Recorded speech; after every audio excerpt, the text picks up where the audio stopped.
1 ते 2 वर्ष Windows laptop use केल्यानंतर तो हँग किंवा लॅग मारायला लागतो. जसे जसे आपण नवीन सॉफ्टवेअर्स ॲप्लिकेशन्स त्याच्यामध्ये इन्स्टॉल करतो तसा तो हँग मारायला लागतो. तर अशा परिस्थितीत आपल्याला काही सेटिंग्स करायचे आहेत, ज्या सेटिंग्स मी तुम्हाला आज स्क्रीनवर दाखवणार आहे. चला स्क्रीनवर जाऊया. सगळ्यात पहिलं तुम्हाला सेटिंग्सवर जायचं आहे. सेटिंग्सवर गेल्यानंतर तुम्हाला ॲप्समध्ये जायचं आहे. ॲप्समध्ये स्टार्टअपवर क्लिक करा. स्टार्टअपवर क्लिक केल्यानंतर तुम्ही इथे बघू शकता आपण जे ॲप इन्स्टॉल करतो ते सर्व इथे तुम्हाला शो होतील, जे स्टार्टअपच्या वेळेस चालू होतात.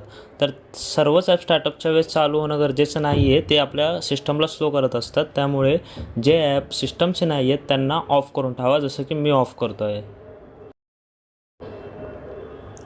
मायक्रोसॉफ्ट एज काहीच कामाचं नाही. Microsoft Teams, Microsoft To Do मी यूज करत नाही म्हणून मी ऑफ करतो आहे. तुम्ही यूज करत असाल तर ऑनसुद्धा ठेवू शकता. फोन लिंक, रिअलटेक एच डीचा ऑन ठेवतो आहे. स्टीम, बाकी विंडोज सिक्युरिटीसुद्धा ऑन ठेवा कंपल्सरी, ऑफ करू नका. ह्याच्यानंतर तुम्हाला विंडोज +R की प्रेस करून MS कॉन्फिग एंटर करा. एंटर केल्यानंतर तुम्हाला सर्व्हिसेसमध्ये जायचं आहे. सर्व्हिसेसमध्ये हाईड ऑल मायक्रोसॉफ्ट सर्व्हिसेस ह्याच्यावर टिक करा.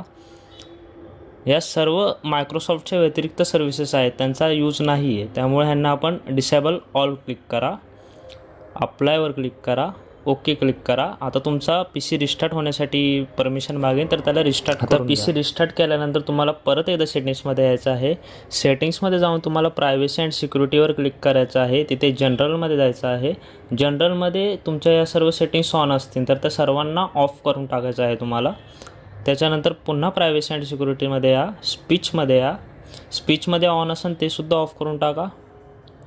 त्याचप्रमाणे इंकिंग अँड टायपिंग पर्सनलायझेशनमध्ये जर तुम्ही यूज करत असाल तर ऑन ठेवा, नसेल करत तर ऑफ करून टाका. त्याच्यानंतर डायग्नोस्टिक अँड फीडबॅक ह्याच्यामध्ये सुद्धा ऑफ करून ठेवा. बाकी ते ॲप परमिशन्स आहेत, जे ॲप तुम्ही यूज करत नाही त्यांना तुम्ही ऑफ करून ठेवा. फोन कॉल्स, PCवर फोन कॉल्स कोण यूज करतं तर ते ऑफ करून टाका. तुम्ही यूज करत असाल तर चालू ठेवू शकता. त्याच्यानंतर सिस्टममध्ये यायचं आहे. सिस्टममध्ये आल्यानंतर तुम्हाला पॉवर अँड बॅटरीवर क्लिक करायचं आहे. त्याच्यामध्ये तुम्हाला इथे बघू शकता पॉवर मोड आहे. तर तुमचा पॉवर मोड एकतर बेस्ट पॉवर इफिशियन्सी किंवा बॅलन्सवर असेल, तर त्याच्यामध्ये प्लगेड इन अँड बॅटरी या दोघींमध्ये बेस्ट परफॉर्मन्स क्लिक करायचा आहे. त्याच्यानंतर पर्सनलायझेशनमध्ये जायचं आहे. पर्सनलायझेशनमध्ये कलर्स आणि ट्रान्सपरन्सी इफेक्ट्स, तर हे ट्रान्सपरन्सी इफेक्ट्स ऑन असतील तर त्याला ऑफ करून टाकायचं आहे. ट्रान्सपरन्सी इफेक्ट्स ऑन राहिल्यामुळे आपली सिस्टम स्लो होत असते. ह्याच्यानंतर तुम्हाला सर्च मेन्यूमध्ये येऊन विंडोज फीचर्स सर्च करायचं आहे. विंडोज फीचर्समध्ये तुम्हाला व्हर्च्युअल मशीन प्लॅटफॉर्म या ऑप्शनला डिसिलेक्ट करायचं आहे. इथे बघा व्हर्च्युअल मशीन प्लॅटफॉर्म आणि विंडोज हायपरवायझर प्लॅटफॉर्म, हे दोन जर तुमचे टिक असतील तर त्या दोघांना अनटिक करून ओके करून टाकायचं आहे. ह्याच्यानंतर पुन्हा सर्च बारमध्ये या. sysdm.cpl एंटर करा.